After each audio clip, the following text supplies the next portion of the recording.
This is a really quick video just to review your notes. So make sure you have your notes out right now that say characteristics of life. So these notes right here. You want to make sure you have those out and following along and filling in anything that you didn't know or was possibly incorrect. So first of all, for the characteristics of life, what makes something living, they have life cycles. And of course, there are parts of a life cycle, which is what you were doing here. You were analyzing one. Now, when it comes to your answers for this practice one, you'll notice that you may have different answers for this section, and that's okay. It's how you analyze it. So the bottom line is, in this life cycle of a plant, we have a seed. The seed sprouts.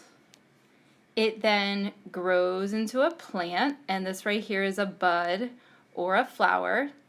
Now you have your fully grown plant, which gets fertilized by a bee, and then you have a bird here that eats the flower, and the flower has seeds in it, and when it eats and goes to the bathroom, those seeds go back into the ground, and you get the cycle all over again.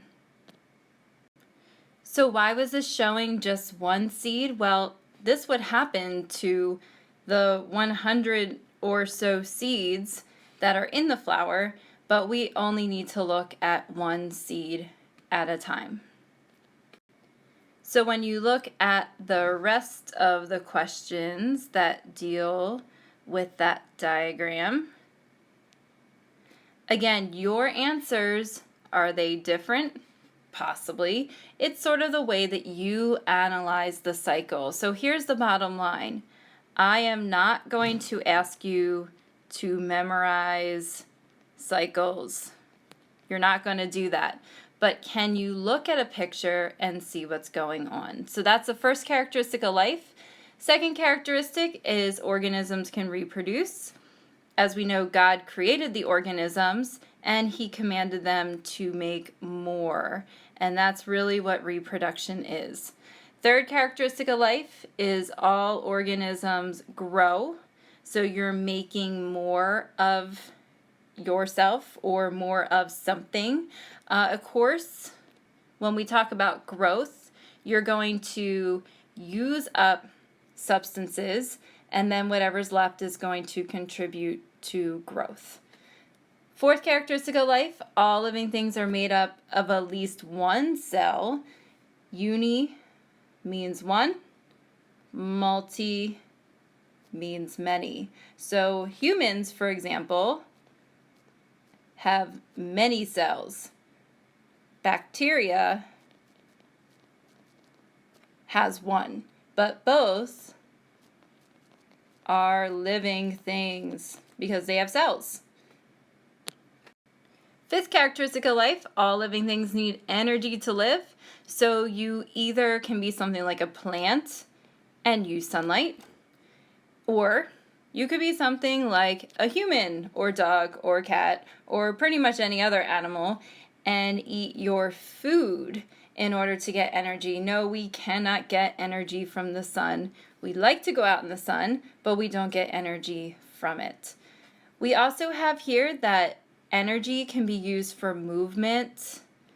It can be used for reproduction. It can be used for growing. So you need energy for a lot of things. And when we talk about movement, it doesn't mean necessarily starting here and moving to here. It's not necessarily physical movement, but it could be movement that happens if this is a cell, and we'll talk more about those later, but molecules just kind of moving around inside of your cell, and that could be movement as well. Sixth characteristic of life, all living things respond. So if you go outside and it's hot, you fan yourself. You're responding. If it's cold out, which doesn't happen too much here in Hawaii, you put on a sweater or you shiver. Plants grow towards light. If you put your hand on something hot, you move your hand. Those are all responses.